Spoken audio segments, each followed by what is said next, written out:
Ready? So yeah. Hey, it's FFQA, and I am Benjamin J. Thanks for watching or listening if you're on the podcast feed. But end of March, super excited. I just booked my flight to Detroit, going up there at the end of April, working with the first salon that we've got set up for our Salon Sidekick coaching program. So it's awesome to sort of beta test some stuff with a friend of mine up there. But it's pretty cool. But booking my flight sort of reminded me of a lesson that we often teach in some of our classes, which is lift and drag. Now, a plane, in order for it to take off, has to use two opposing forces when it's taking off, and it's the wind that goes over the wings. It creates lift and drag. I think that people in our lives also create lift and drag, and you know exactly the type of people that I'm talking about immediately. But people that create drag in our lives are similar to air. They're the slow-moving air. They're the slow-moving people. Right? They don't want to get on board when we have new products. They don't want to be a part of that new photo shoot. They don't want to do social media. And the reality is that they're holding us back. Now, on the other side are the fast-moving people. They're the people that are engaged. They want to do the next thing. They're excited about that upcoming event. They want to participate. They are adding ideas to the conversation. Those are the people that you want to surround yourself with. And if you really want to take off and you want to soar and you want to do amazing things, you have to embody all those yourself, and you have to surround yourself with people that are like-minded. So with that, let's lift off and do some questions. How do you build a clientele for something new after having specialized? Like a stylist wanting to do more men's work or a colorist wanting to do more than color? All right, so wanting to build a clientele beyond a specialty. I think that the answer is to go back and look at how you built your clientele when you were a specialty, right? You probably focused really intensely, learned a lot on one subject. So now you've got that locked down. Now we can go off and we have to gain the knowledge, which, you know, gaining knowledge is a little bit easier than gaining experience. So we gain the knowledge first, and then we roll into gaining experience. Now, if you are trying to, let's say you're a stylist in a salon, you do a lot of women's haircuts, you're starting to want to do more men's haircuts, then you need to find guys. Like, it's kind of straightforward, but who can you ask? Do you have a brother, boyfriend, husband, neighbor, right? Start with your core, then maybe you can start to get friends, husbands, boyfriends, brothers, clients, friends, and just expand your network. It might mean that you're doing a lot of it complimentary. You're looking for free models. That's totally cool. Put it on Instagram, blow it up, put hashtags on it.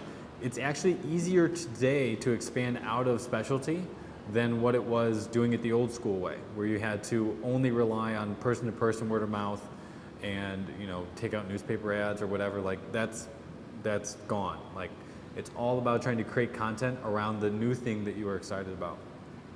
At the same time, it's actually funny, there is this billboard for a real estate agent around the corner from the salon.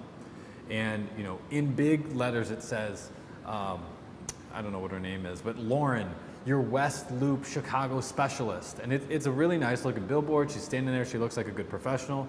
But the billboard sort of wraps around the corner. And around the corner it says, also specializes in Lincoln Park, Rogers Park, River North, like every neighborhood in Chicago. So your specialty could be your advantage. And by trying to become a general, stylist or a master of all things, it may dilute your message, or you have to change the message and stop just saying like I'm a specialist in everything.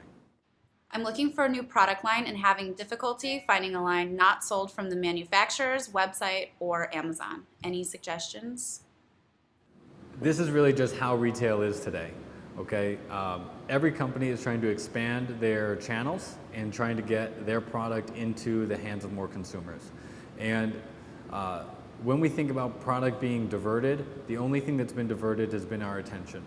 For the longest time, this industry has pushed back and said, we don't want to support things that are found in consumer channels. But the reality is that it gets to where people want it to be. So whether it's on manufacturers' websites, if it's on Amazon, if it's in a drugstore, the reason that it's showing up there is because it's popular. And so you might be, what's that expression? Cutting off your nose to spite your face, right? The stuff that is popular is in those places because there's demand for it. Now you could go get a rogue boutique, nobody's ever heard of this, and maybe your clientele would really be into that concept. But at the same time, it could make it even that much harder for you to sell. So this is just sort of like the balance system of trying to figure out what is the best thing. My suggestion to you, because I don't really, I'm not a big brand perspective. We use Davines, which is a great sustainable brand from Italy. We use Evo, which is sort of a contemporary, fun, also very sustainable brand out of Australia. And we use Baxter of California for our men's line. Those are really our three main. I love them, but they may not work for you.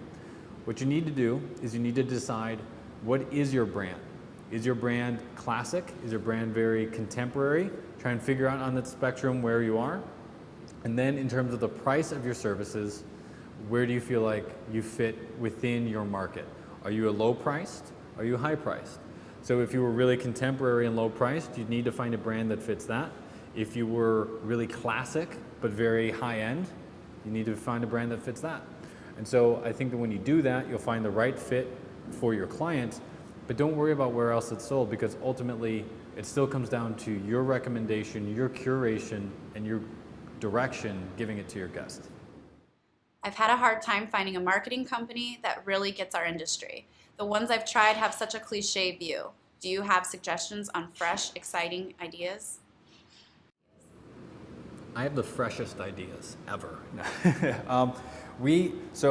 I kind of ran into this a little bit too, where I was working with some college students in a marketing class, and my aunt was actually the teacher for it, and so we were kind of working with her. And we did 3 or 4 different sessions with students, and every single time I went to meet with them, I felt like I was just getting stuff that it just didn't fit. And it was a combination of them not knowing the industry, not knowing our brand, not knowing our salon experience, and only really going off of, as you said, cliches that they had seen. At the same time, there are times where we need to hire a mechanic. And so that means that we are really good at hair, right? And we're awesome at it. And we might even be good at self-promotion. But what we also need to do is respect other professionals and understand that they can bring value and outside ideas. That may take time. So keep interviewing other people. Keep coming up with, keep trying to find other professionals, other marketers that can help push the business and get the name out there. So with all that said, some ideas that have worked really well for us is focusing on experiences. So a few years ago, we did something that we called Summer Fridays. Summer Fridays were Fridays during the summer from 6 to 9. We booked out the evening and we only did blowout services. During that time, we offered champagne. We also turned up the music a little bit. We wanted to make it more of like a party-like atmosphere. So we changed the in-salon experience. Something else that we had good experience with were events. Now, it took some time to get off the ground because some of our early events did not go so well. But once we built events into our culture, it turned out really well. We did some charity events. We'd have 100+ people come to the salon. That was fantastic. And then something else that we did a few years ago was something modeled after Starbucks treat receipt.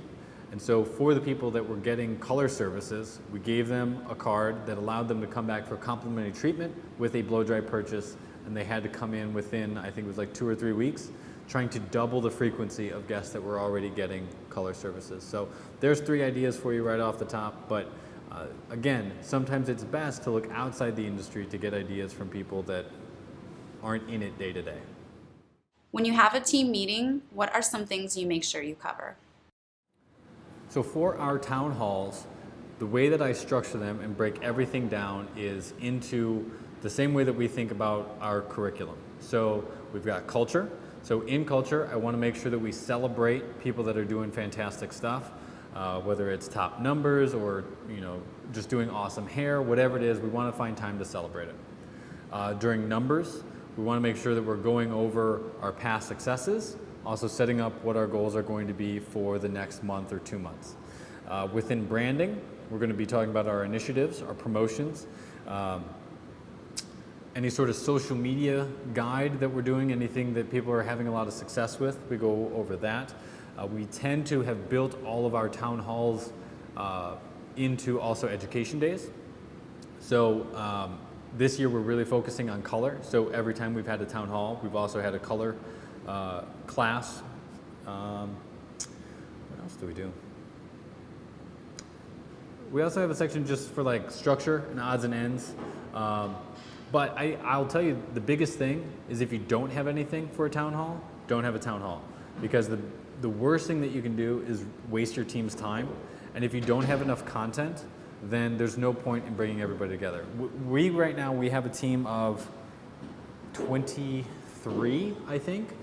I don't know, there's people everywhere.